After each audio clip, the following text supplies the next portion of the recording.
Alhamdulillah baru ni alhamdulillah lepas pada buat haji dapat ziarah Taif. Sebelum ni teori banyak ngaji Taif tak biasa siapa.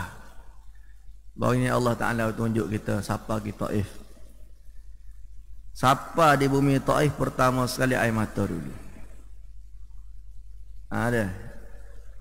Kalau orang niat dengan keadaan dia pergi ke Taif nak ziarah tempat yang mana Nabi sallallahu alaihi wasallam penuh pengorbanan di situ, insya-Allah dia jejak kaki di Taif dia akan menangis dulu.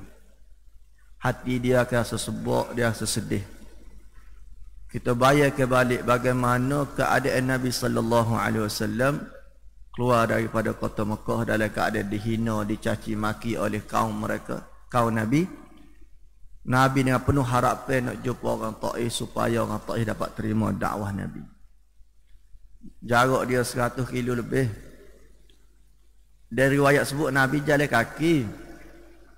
Bukan Nabi naik unta, Nabi naik kuda, tak. Nabi jalan kaki daripada Mekah ke Taif.